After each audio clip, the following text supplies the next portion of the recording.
anak-anak pada masa WFH ya, work from home. Alhamdulillahirobbilalamin. Tak lupa saya ucapkan puji syukur kepada Allah Subhanahu wa taala bahwa kita masih diberi kesehatan hingga kita masih bisa bergabung dan menimba ilmu dalam pertemuan kali ini. Insya Allah, perkenalkan diri dulu, nama saya Rizky. Saya di sini selaku host dan moderator yang akan memimpin jalannya. Baik, kita mulai pertemuan kita kali ini dengan membacakan basmalah bersama-sama. Bismillahirrahmanirrahim. Ya, selanjutnya saya akan membacakan kurikulum kita dari Ibu Anita. Itu nama Anita Kusnawati MMPD. Beliau lahir di Bandung 9 Juni 1981. Beliau beralamat di Jalan Pamekar Barat 7 nomor 14. Pendidikan beliau diantaranya ada S1 PAI, konsentrasi PAUD, kemudian S2 manajemen pendidikan, dan S3 juga manajemen pendidikan. Beliau sekarang menjabat sebagai dosen PG PAUD di Uninus, Universitas Islam Nusantara. Kemudian beliau juga memiliki hobi menari. Wah, nanti Wika bisa belajar nih dari wanita menarinya. Selain sebagai dosen juga, wanita juga merupakan guru pernah menjabat sebagai guru TK, kemudian guru tari di SLBN Sido, dan kemudian juga ada asesor ban PAUD PNS. Mungkin seperti itu perkenalannya dari Bu Anita. Masya Allah ya, luar biasa. Sudah mumpuni untuk menjadi pembicara di kali ini. Semoga untuk selanjutnya akan ada 2 sesi, yaitu sesi pemaparan dan sesi tanya jawab. Mudah-mudahan nanti audiens bisa ikut berpartisipasi ya. Speakernya bisa dimatikan selama Bu Anita menjelaskan pemaparannya agar yang lainnya bisa menyerap ilmunya dengan sempurna atau lebih. Mangga Bu Anita, saya serahkan waktunya kembali pada Bu Anita. Terima kasih. Ya, terima kasih kepada moderator yang telah mempersilahkan saya untuk memaparkan materi yang sebetulnya bukan saya yang paling segalanya, tetapi saya ingin sedikit berbagi dengan teman-teman semuanya terkait penilaian perkembangan anak di masa WFH. Kenapa saya mengambil konten ini, materi ini? Karena saya rasa ini yang menjadi kegalauan kita semua, para guru, pada masa pandemi ini. Bagaimana sih cara mereka penilaian anak-anak sedangkan kita tidak melihat, mengobservasi langsung proses kegiatan belajar anak. Nah, lalu saya akan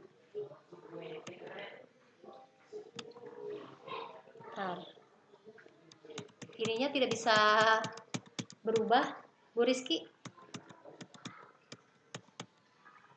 Ya, bagaimana Bu Anita? Bentar ya, saya harus keluar dulu. Mungkin jangan share screen. Mungkin ya jangan maksud saya jangan full screen, mungkin Oh iya. bisa dikecilkan saja. Ya baik. Saya ulangi lagi ya. Nah, yang menjadi kegalauan kita itu para guru, bagaimana sih cara kita menilai mereka penilaian, sedangkan nilai rapot itu sangat diperlukan gitu ya. Penilaian atau pelaporan hasil perkembangan anak itu sangat dinantikan oleh orang tua di akhir semester ini. Jadi bagaimana sih caranya kita mereka penilaian anak sedangkan kita tidak ikut memantau atau mengobservasi kegiatan yang dilakukan oleh anak di rumah. Nah, selanjutnya ini terlihat ya Bu Rizky, Kak? Bu Rizky. Halo Bu Rizky. Ya, halo. Ya, ini sudah muncul Wanita? ya. Oke. Nah, jadi Ya, sudah muncul. itu yang menjadi hambatan kita, bagaimana cara mereka penilaian. Nah, makanya kita di sini sedikit sharing bagaimana tentang penilaian atau reka penilaian yang kita lakukan di masa pandemi ini. Pokok bahasan yang akan kita bahas di hari ini adalah yang pertama penilaian tumbuh kembang, kemudian yang kedua peran orang tua, yang ketiga peran guru, Kemudian yang keempat adalah bagaimana cara kita guru merekap penilaian hasil perkembangan anak.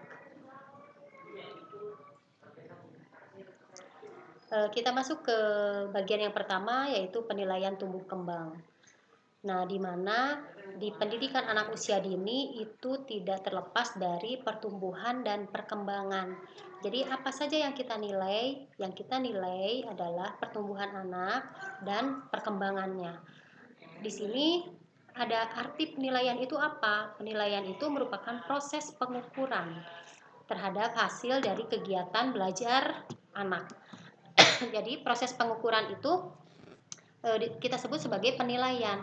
Penilaian ini dilakukan secara otentik, secara objektif gitu. Jadi otentik, objektif itu prinsip penilaian. Karena apa? Kita melihat langsung hasil perkembangan anak. Jadi penilaian di pendidikan anak usia dini itu tidak bisa direkayasa, tidak bisa dimanipulasi. Jadi kita harus mencatat hasil perkembangan anak apa adanya.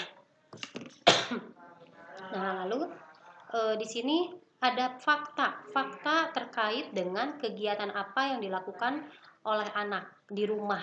Otomatis ya, kalau di masa pandemi ini, bagaimana anak melakukan kegiatan di rumah dibimbing oleh orang tua. Lalu selanjutnya ini akan berproses, prosesnya melalui stimulasi. Jadi stimulasi apa yang diberikan oleh orang tua di rumah untuk mengembangkan 4 kompetensi inti. Jadi sebetulnya guru itu memandu proses pembelajaran anak di rumah dengan membantu sharing kemampuan apa atau perkembangan apa yang diharapkan dicapai oleh anak di masa tertentu ya. Nah, ini kita hasilnya akan mencapai 4 kompetensi inti, yang mana kita ketahui bahwa 4 kompetensi inti itu adalah yang KI1 berkaitan dengan sikap spiritual, yang kedua sikap pengetahuan, kemudian sosial, yang keempat apa? Ayo. Nah, ini kita harus baca ya. Kita harus baca di pengembangan kurikulum K13. Nah, selanjutnya apa yang dinilai? Di sini akan kita lihat apa yang dinilai di PAUD itu. Nah, yang kita nilai di PAUD itu adalah berkaitan dengan pertumbuhannya. Yang tadi saya jelaskan di sesi pertama bahwa pertumbuhan itu berkaitan dengan berat badan, tinggi badan, lingkar kepala. Kenapa ini harus menjadi data penilaian kita? Karena kita akan menginformasikan bahwa ketika kita memiliki data tentang berat badan anak, tinggi badan anak, dan lingkar kepala anak, di situ kita bisa menjelaskan bahwa anak dari ibu atau anak dari bunda itu tumbuh sesuai dengan usianya. Nah, maka dari itu yang penting kita ketahui adalah standar berat badan anak usia tertentu sesuai dengan yang kita layani di PAUD. Misalnya yang kita layani di sekolah ya, kita melayani usia 4-5 tahun. Berapa standar berat badannya? Itu yang harus kita ketahui. Minimal setiap guru itu mempunyai data atau rekapan standar berat badan, tinggi badan, lingkar kepala menurut WHO gitu ya. Jadi di situ kita bisa melihat bahwa anak itu tumbuh sesuai dengan usianya. Lalu apalagi yang dinilai? Yang dinilai di pendidikan anak usia dini itu adalah terkait 6 lingkup aspek pengembangan. Yang pertama nilai agama dan moral, yang kedua fisik, motorik, kognitif, bahasa, sosial, dan seni. Nah, ke-6 lingkup perkembangan ini yang menjadi lingkup perkembangan yang nantinya akan dijabarkan ke dalam kompetensi inti dan kompetensi dasar. Jadi standar tingkat pencapaian perkembangan berdasarkan 6 aspek ini bisa kita lihat di Permendikbud 137 tahun 2014 di lampiran STPPA. Jadi lampiran STPPA itu tidak hanya kita miliki dokumennya, tapi yang perlu kita lakukan adalah membaca isinya. Karena isinya itu akan menjadi rujukan, akan menjadi target kita 1 tahun ke depan. Jadi di akhir semester seperti sekarang ya, di akhir semester 2 yang menjadi target adalah anak dapat mencapai standar pencapaian perkembangan yang ada di STPPA. Jadi jika kita melayani usia anak 5-6 tahun, berarti dokumen yang harus kita lihat adalah lampiran STPPA usia 4-5 tahun gitu ya. Jadi itu dijadikan pegangan. Itu nanti di akhir semester 2, di akhir tahun itu harus bisa terjawab bagaimana perkembangan anak sesuai dengan standar tingkat pencapaian perkembangan anak begitu ya. Nah, lalu yang kedua adalah bagaimana peran orang tua di rumah dalam membimbing anak. Nah, di sini peran orang tua di rumah salah satunya adalah memfasilitasi kegiatan main anak. Jadi tugas guru adalah menginformasikan kepada orang tua pencapaian perkembangan apa yang diharapkan dapat dicapai oleh anak dalam waktu mingguan. Jadi kalau misalnya setiap hari, kebayang ya kalau setiap hari guru membuat RPPH, kemudian RPPH-nya di-share ke orang tua. Kegiatan hari ini adalah misalnya menggambar atau kolase bentuk ayam, misalnya menggambar bentuk kendaraan, misalnya kayak gitu ya. Jadi otomatis kita tidak memberikan keleluasaan kepada anak bagaimana anak itu dapat melakukan aktivitas. Yang penting yang menjadi target kita adalah ketercapaian kompetensi dasar. Jadi yang perlu kita informasikan kepada orang tua itu terkait indikator atau kompetensi dasar apa yang diharapkan dapat dicapai oleh anak. Terkait kegiatannya, itu kegiatannya fleksibel, tergantung alat dan bahan yang dimiliki di rumah, kemudian tergantung kemampuan orang tua dalam membimbing anak. Jadi tidak disamaratakan, anak itu harus menggambar bentuk kendaraan, misalnya kayak gitu. Sedangkan ketika anak menggambar, kegiatan yang menggambar bentuk kendaraan, otomatis anak harus melihat kendaraan aslinya seperti apa. Jadi anak itu harus tahu kendaraannya seperti apa. Misalnya jangan diinformasikan kepada orang tua, hari ini anak menggambar mobil. Bagaimana jika anaknya tidak memiliki mobil di rumahnya? Apa yang akan dia gambar? Jadi guru hanya menginformasikan kepada orang tua terkait kompetensi dasar berapa yang diharapkan dicapai sehingga anak misalnya dapat melakukan kegiatan berdasarkan alat dan bahan yang disiapkan oleh orang tua. Nah, di sini tugas orang tua memfasilitasi kegiatan main anak. Bukan berarti orang tua menyediakan alat-alat yang diperintahkan oleh guru. Ini yang jadi salah kaprah. Banyak orang tua yang mengeluh karena merasa terbebani. Guru itu tugasnya apa gitu ya. Guru PAUD itu tugasnya apa? Sedangkan kita orang tua yang capek di rumah menyiapkan alat dan bahan, membimbing anak untuk belajar misalnya, sedangkan guru mah santai-santai aja. Nah, ini yang menjadi salah kaprah. Yang perlu diinformasikan oleh guru kepada orang tua adalah kompetensi dasar berapa yang diharapkan dicapai, kemudian kegiatannya silahkan sesuai dengan alat dan bahan yang dimiliki di rumahnya masing-masing, begitu ya. Banyak sekali yang saya lihat upload foto dari para guru di medsos itu sampai di rumah pun orang tua karena di sekolahnya itu menggunakan muatan STEAM, kemudian penataan lingkungan mainnya itu harus tertata rapi, diberi contoh oleh guru, kemudian orang tua di rumah harus melakukan hal yang sama. Kebayang jika orang tuanya tidak memiliki alat dan bahan yang dicontohkan oleh guru. Lalu apa yang harus dilakukan oleh orang tua? Di sini pentingnya orang tua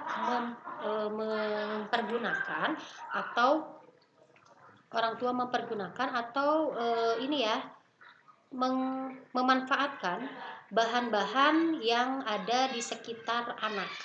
Boleh misalnya kalau kegiatannya berkaitan dengan KD 2.2 misalnya, rasa ingin tahu tentang sesuatu, misalnya rasa ingin tahu KD 2.2 yang dikembangkan, berarti boleh jadi kegiatannya berbeda-beda setiap anak. Satu anak misalnya menonton berita, misalnya satu anak menanam tanaman, itu kegiatannya berbeda-beda tetapi intinya sama gitu untuk mencapai kompetensi dasar 2.2 gitu ya. Kemudian yang kedua, selanjutnya tugas orang tua adalah mendampingi, melakukan pertanyaan terkait anak tentang apa yang dikerjakan. Jadi orang tua harus melakukan provokasi atau motivasi kepada anak. Orang tua harus bertanya ketika anaknya melakukan kegiatan apa, misalnya menggunakan kertas dilipat-lipat, kemudian mencoret-coret kertas.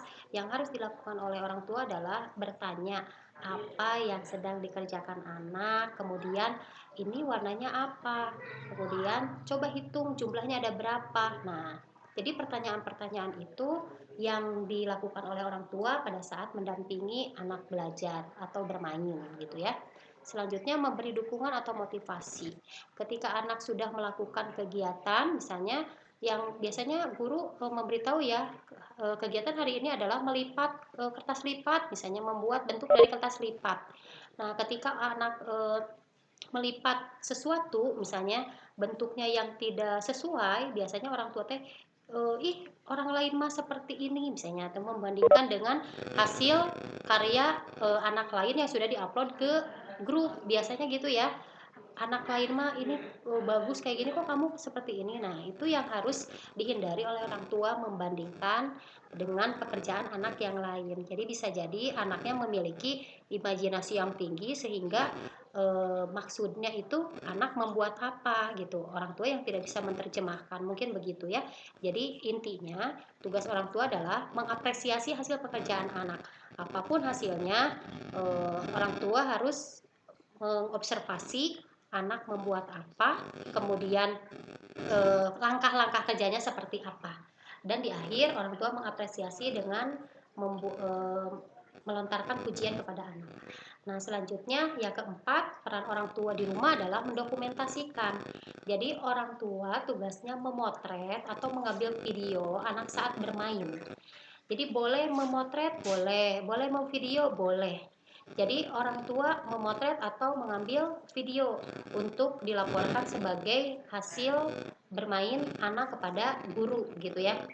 Nah, ini yang menjadi dilema kita ya. Ketika masa pandemi ini, tidak semua orang tua itu memiliki kuota biasanya. Karena apa? Kalau untuk mengupload dokumen foto atau video, itu kan kaitannya dengan kuota. Bagaimana, apa yang harus dilakukan oleh kita pengelola atau guru menginformasikan kepada orang tua. Nah, nanti di sini ada peran guru ya. Selanjutnya yang kita bahas bagian ketiga adalah peran guru. Nah, peran guru ini sangat penting sekali karena apa? Sedikit saja perkembangan yang nampak terhadap anak itu sangat berarti begitu ya. Tugas guru yang pertama adalah merencanakan kegiatan harian anak.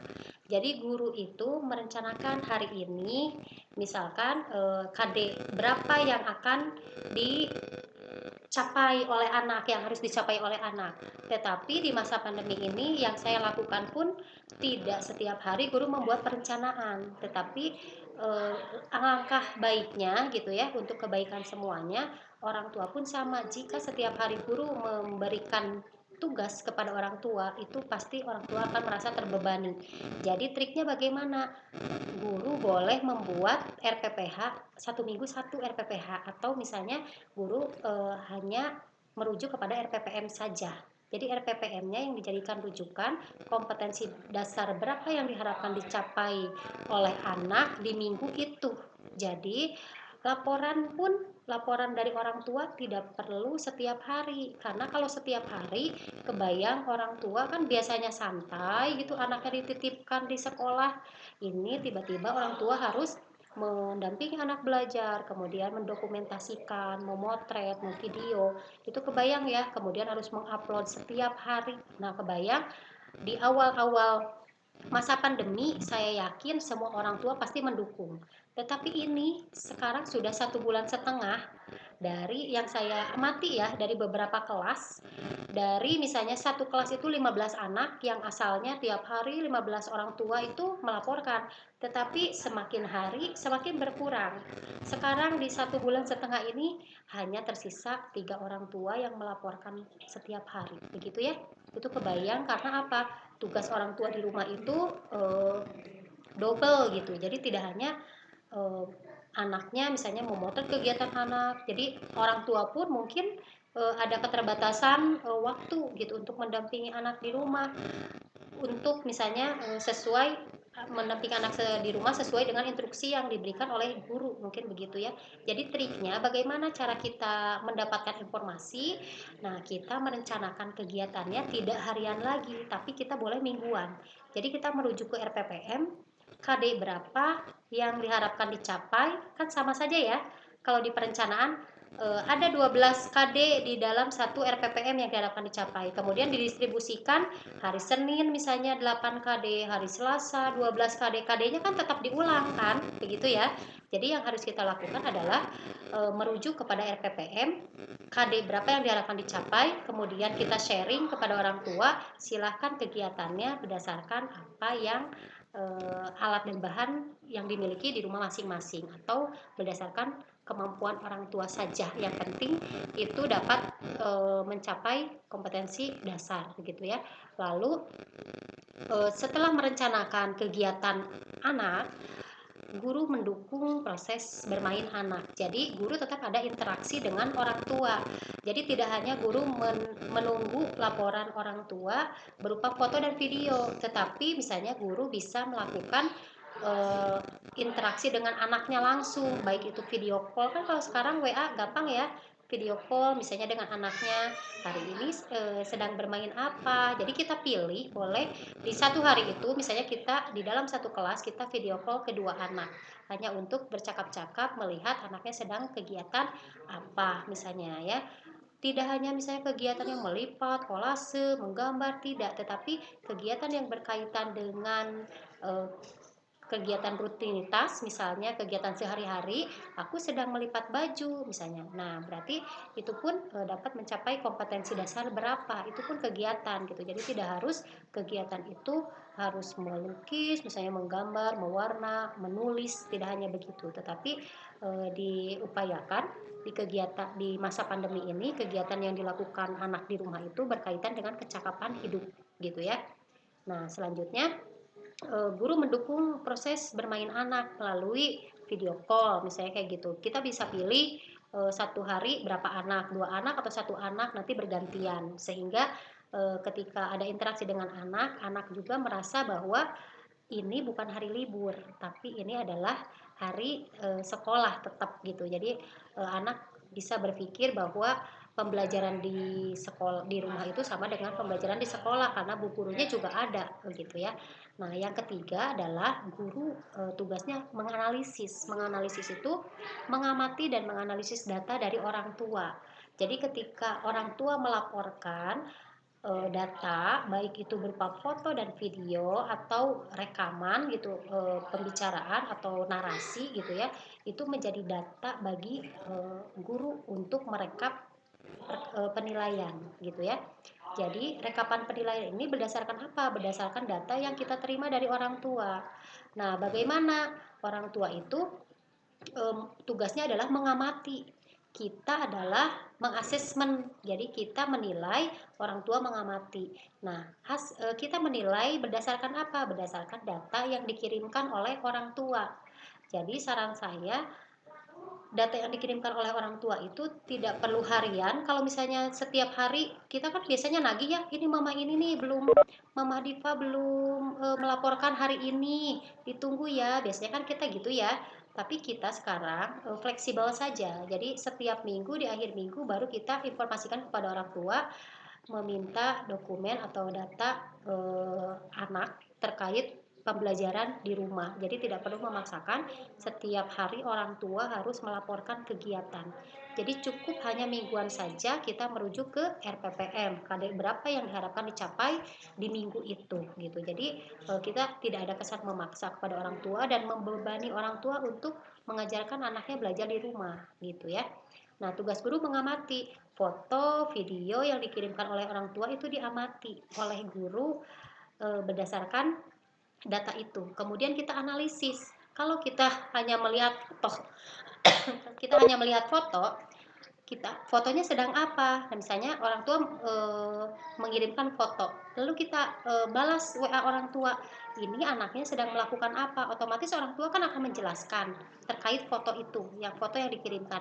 Nanda misalnya membuat kapal-kapalan dari kertas, kemudian nah itu data deskripsi dari orang tua dan foto dari orang tua itu yang akan kita analisis, kompetensi dasar berapa yang sesuai dengan hasil observasi orang tua, begitu ya.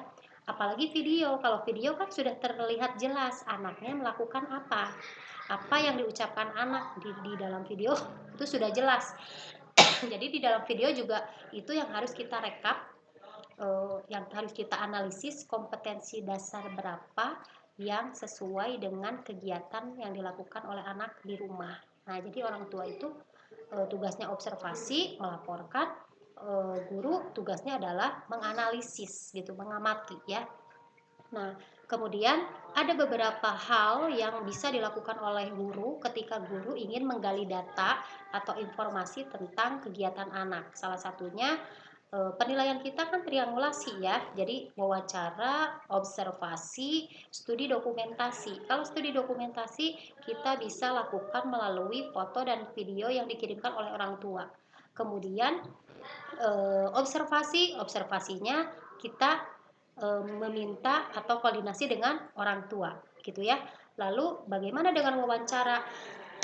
Nah, wawancara juga dilakukan oleh guru ketika guru wawancara dilakukan dengan orang tua ketika orang tua melaporkan hasil kegiatan anaknya kepada guru gitu. Jadi guru sambil membalas misalnya apa yang dilakukan oleh anak. Nah, itu kan menggali data melalui wawancara. Nah, kaitannya dengan orang tua yang tidak mempunyai kuota bagaimana gitu ya. Karena kalau di kampung mah Bu susah sinyal, atau misalnya orang tua hari gini boro-boro beli kuota gitu ya, buat makan aja sekarang kita keteteran misalnya kayak gitu. Nah, bagaimana, apa yang harus dilakukan oleh guru? Yang harus dilakukan oleh guru tetap bertanya atau menggali informasi dari orang tua. Walaupun orang tua tidak memiliki kuota, tapi masih bisa diteleponkan oleh guru. Jadi guru masih bisa memantau melalui telepon, misalnya apa yang seminggu sekali cukup, misalnya jangan setiap hari, seminggu sekali cukup hanya untuk bertanya kabar dan bertanya di rumah anak ngapain aja ya Bun, misalnya orang tuanya akan di rumah anak mah sapu-sapu beres-beres, misalnya hanya membantu saya aja di rumah pekerjaan rumah, misalnya membereskan tempat tidur, melipat baju gitu. Apakah itu merupakan kegiatan anak? Iya, itu merupakan kegiatan anak yang berkaitan dengan life skill gitu. Kemudian apakah anak itu dalam berbahasanya misalnya sudah ada perkembangan, misalnya ada perkembangan kan ada 3 kata kunci buat anak ya, kata tolong, maaf, permisi kayak gitu ya.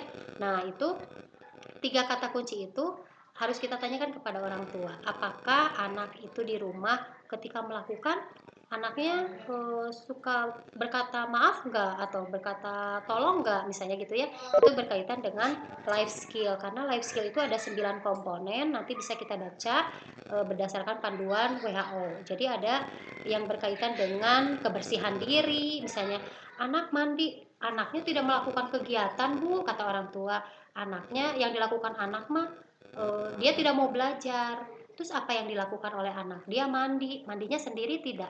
Mandinya sendiri Bu kalau mandi. Dia makan sendiri nggak? Makan sendiri. Nah, itu adalah kegiatan yang dilakukan oleh anak.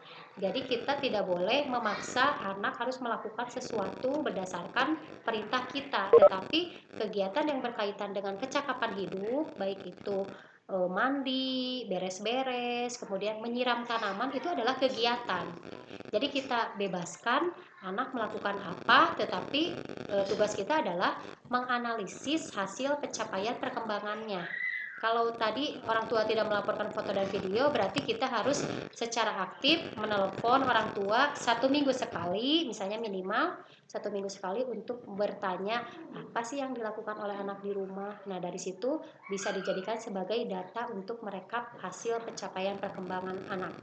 Nah, selanjutnya yang keempat, tugas guru adalah mereka penilaian. Yang kita tahu, kita sering melakukan atau sudah terbiasa melakukan penilaian menggunakan 3 teknik: observasi, apalagi checklist ya, teknik penilaian checklist melalui observasi, kemudian catatan anekdot dan hasil karya. Nah, apakah dari data foto dan video itu bisa masuk ke penilaian hasil karya? Masuk ketika anaknya melakukan kegiatan dan menghasilkan suatu karya. Misalnya, Bu, anaknya tidak mau melakukan kegiatan, tidak mau membuat lipatan dari kertas, tapi dia hanya joget-joget aja, Bu, mendengar musik. Nah, itu adalah hasil karya anak. Kemudian bagaimana catatan anekdotnya? Catatan anekdot bisa kita rekap, bisa kita analisis melalui foto atau catatan orang tua atau video yang dikirimkan oleh orang tua. Jadi tugas guru adalah merekap penilaian dengan menggunakan 3 teknik penilaian. Karena apa? Ini sangat penting untuk pelaporan, nanti akan dimasukkan ke dalam nilai rapor. Jadi tetap tugas guru adalah merekap penilaian menggunakan 3 teknik, gitu ya. Selanjutnya, selanjutnya di sini adalah rekap penilaian. Bagaimana guru merekap hasil pencapaian perkembangan anak? Ini menggunakan 3 teknik tetap. 3 teknik penilaian ini checklist. Checklist itu memuat indikator dengan skala BB, MB, BSA, BSB, gitu ya. Jadi indikatornya itu berdasarkan RPPM kita ngambil, kemudian KD berapa yang tercapai, kita checklist. Apakah anak BB, MB, BSA, BSB berdasarkan data dari orang tua. Kemudian catatan anekdot. Catatan anekdot itu merupakan catatan naratif singkat yang menjelaskan perilaku anak yang penting terkait tumbuh kembang, dijabarkan secara faktual dan objektif. Catatan anekdot bisa diambil dari hasil video orang tua yang dikirimkan kepada guru atau melalui foto tetapi dilengkapi dengan wawancara dengan orang tua. Nah, itu bisa kita rekap menjadi catatan anekdot. Misalkan gini, orang tua tidak melaporkan foto dan video, tapi orang tua menceritakan bahwa hari ini anak saya kan biasanya kemarin seminggu itu tidak mau berkegiatan, Bu, tidak mau belajar, biasanya orang tua gitu ya. Tapi di hari ini tiba-tiba pagi-pagi anak saya bangun pagi, kemudian dia ngambil air dan menyiram tanaman. Nah, itu bisa dijadikan sebagai catatan anekdot. Nah, gitu ya, merupakan catatan naratif singkat. Jadi kita tuliskan analisis hasil observasi kita, hasil analisis observasi terhadap dokumen yang diberikan oleh orang tua, kita catat narasinya, kemudian kita sesuaikan kompetensi dasar berapa yang tercapai di dalam kegiatan yang kita rangkum di dalam catatan anekdot. Lalu yang ketiga adalah hasil karya. Hasil karya ini merupakan penilaian terhadap buah pikir anak yang dituangkan dalam bentuk karya nyata, dapat berupa kegiatan yang berkaitan dengan motorik halus, misalnya gitu ya, karya seni, tampilan anak, gambar, kolase, lipatan bangunan. Nah, itu adalah hasil karya. Jadi hasil karya itu bukan berarti misalnya hasil gambaran, hasil tulisan, atau hasil roncean. Itu bukan hanya di seputaran itu ya, tetapi hasil karya itu dapat juga berupa tampilan anak. Anak saya sekarang malah olahraga, Bu, misalnya olahraga, malah main badminton misalnya, olahraga main bola di luar di halaman. Nah, itu ketika didokumentasikan itu bisa itu bisa kita rekap menjadi penilaian hasil karya. Nah, bagaimana di masa pandemi ini kita menilai? Nah, kita nilai berdasarkan, kita analisis perkembangan anak berdasarkan dokumen yang diberikan oleh orang tua melalui foto, video, atau wawancara dengan orang tua. Kemudian kita analisis hasil laporan orang tua itu, kita balik. Kalau di masa pembelajaran biasanya kan checklist itu dilakukan setiap hari. Penilaian checklist ya, setiap hari. Harian dirangkum menjadi checklist mingguan, mingguan dirangkum menjadi checklist bulanan, dan dirangkum menjadi checklist semesteran, misalnya kayak gitu.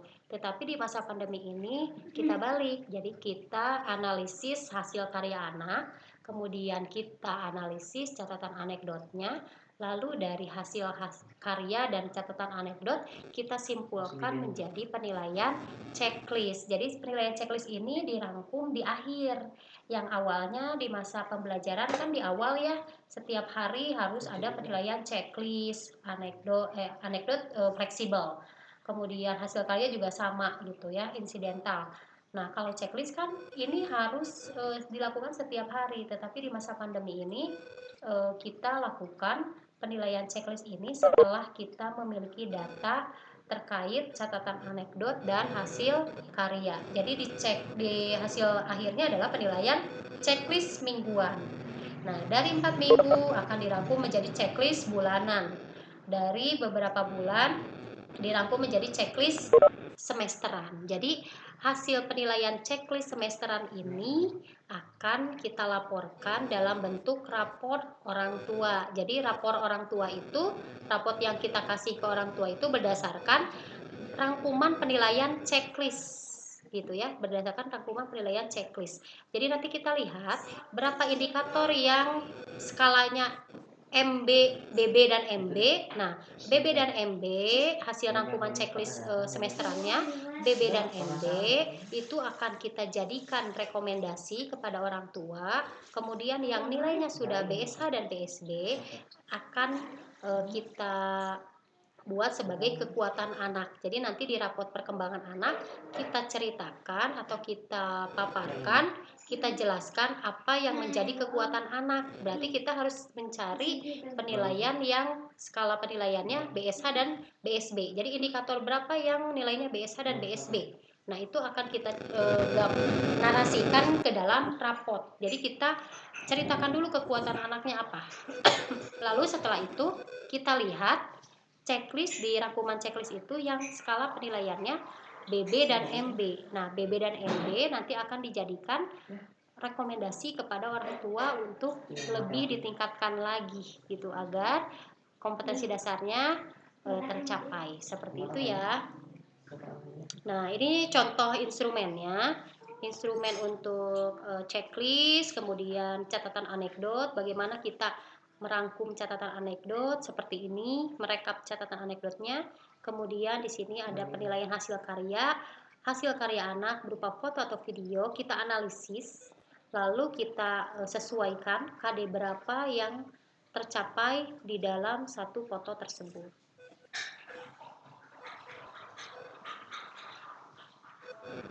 Oke, selesai sharing singkatnya, Bu Rizky. Bu Rizky, Kak. Ya. Oke, Bu Rizky. Alhamdulillah. Ya, halo. Oke. Ya, sip. Selesai. Alhamdulillah ya.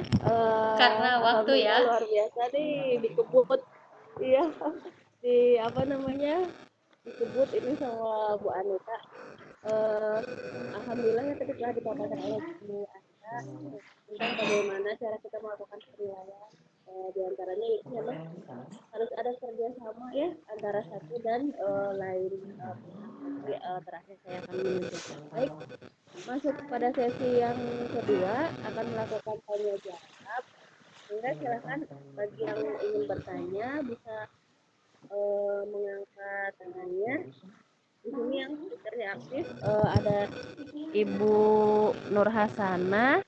Terus di chat oh belum ada. Baru ini nih ada komen, subhanallah teman-teman, Cina beruntung nih bisa gabung. Alhamdulillah ya, benar bunda-bunda sekalian, merupakan ilmu kita tidak terpikir gitu. Oh ini yang harus kita lakukan gitu. Atau misalnya kita malah kebingungan kira-kira apa ya yang harus disampaikan dalam masa WFH ini gitu. Mangga ini ada speaker yang aktif, Ibu Nur Hasanah, apakah ingin bertanya? Atau mungkin dari yang lainnya, mangga ditunggu. Jika yang ingin bertanya.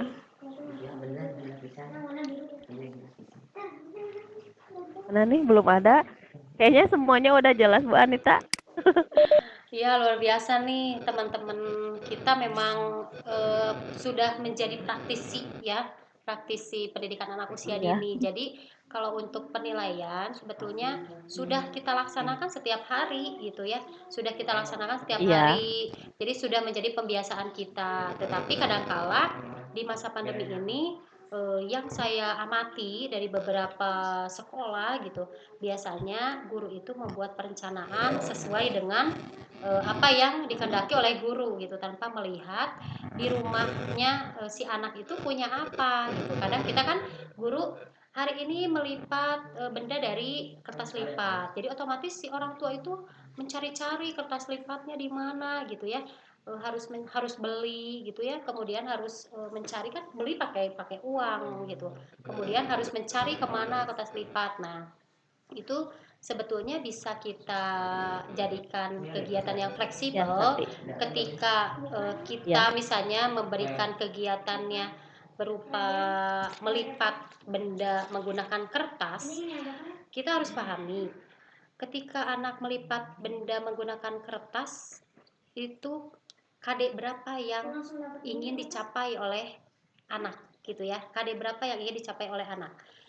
Jadi misalnya kalau KD berapa nih yang dicapai oleh anak, 2,2, anak memiliki rasa ingin tahu misalnya kayak gitu. Kemudian bisa nggak kegiatannya diganti dengan kegiatan yang lain, disesuaikan dengan alat dan bahan yang dimiliki di rumah sendiri. Bisa, karena apa? ya. Bu Anita, Kegiatan, kenapa?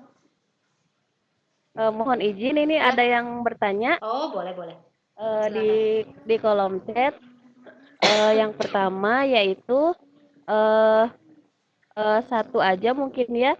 Bunda, bagaimanakah jika bagaimanakah orang yang ingin guru itu memberikan LKA menulis sementara Menteri Pendidikan melarangnya gitu. Mungkin untuk mempermudah mungkin ya diberikan orang tuanya pengen LKA dari bu guru. Mungkin seperti itu. Bangga Bu Anita boleh langsung menjawab. Mungkin dibatasi mungkin satu pertanyaan ya. Soalnya ini waktunya sudah 11:21. Ya, Boleh. mangga Bu Anita. Iya, terima kasih Bu Rizky. Ketika anak mengerjakan LKA, sebetulnya kita itu kan di pendidikan anak usia dini targetnya adalah KD ya, kompetensi dasar berapa yang diharapkan dicapai. Jadi yang kita targetkan bukan kegiatannya, apapun kegiatannya, kemudian apapun temanya, yang menjadi prioritas kita adalah ketercapaian KD. Itu yang harus menjadi catatan bagi kita. Jadi kita tidak boleh melihat kegiatannya harus ini, tetapi KD apa yang bisa dicapai oleh anak, ya. Jadi yang menjadi target kita itu adalah KD, bukan kegiatan atau bukan tema yang kita kembangkan. Nah, di masa pandemi ini, kenapa Menteri Pendidikan itu menyarankan bahwa kegiatan yang dilakukan oleh anak itu berkaitan dengan kecakapan hidup? Karena kebayang di masa pandemi ini kan orang-orang tidak keluar rumah. Ketika misalnya guru menugaskan kepada anak misalnya ya, harus melakukan kegiatan apa, sedangkan alat dan bahan harus membeli misalnya. Kemudian bagaimana dengan mengisi LKA? Kalau LKA itu sebetulnya apa yang diharapkan dicapai di situ, KD-nya KD berapa yang diharapkan dicapai di situ. Kan pada saat mengisi LKA, anak misalnya mengenal huruf, mengenal angka, kemudian anak mengembangkan motorik halusnya gitu. Sedangkan kalau kegiatan yang berkaitan dengan kecakapan hidup itu biasanya 6 lingkup aspek pengembangan dapat tercapai oleh anak gitu. Jadi kalau LKA, kegiatannya mengisi LKA yang dapat dikembangkan oleh anak itu hanya motorik halus, kemudian mengenal bahasa ya, bahasa ekspresif misalnya, atau keaksaraan awal, hanya keaksaraan awal ya, 3.12, 4.12. Tetapi yang KD lainnya itu mungkin tidak dapat tercapai pada saat anak melakukan atau mengisi LKA gitu. Tetapi tetap yang menjadi prinsip kita adalah ketercapaian 6 lingkup aspek gitu ya, ketercapaian KD berdasarkan aspek perkembangan. Jadi kalau diharapkan menurut Menteri Pendidikan itu tugas yang dikerjakan oleh anak sehari-hari itu berkaitan dengan life skill atau kecakapan hidup, itu sangat membantu anak mencapai kompetensi dasar. Karena sebagai contoh misalnya ketika kecakapan hidup itu berkaitan dengan kebersihan diri, anak mandi sendiri. pada saat anak mandi itu anak kan mengembangkan apa? Motorik halus sudah jelas. Motorik halus dia menggunakan tangannya. Kemudian motorik kasar sudah jelas gitu ya. Kemudian dia kognitifnya masuk nggak? Kognitifnya masuk karena apa? Ketika anak mandi dia memiliki perkiraan berapa banyak air yang harus dia tuangkan, misalnya kayak gitu. Nah, kemudian kegiatan kecakapan hidup yang lainnya lagi memakai pakaian sendiri. Nah, memakai pakaian sendiri itu KD berapa yang dapat dicapai oleh anak? Itu banyak sekali. KD berapa? Rasa percaya diri misalnya 2,5 gitu pada saat anak menggunakan baju berkancing, mengancing baju sendiri, itu banyak KD yang dapat tercapai.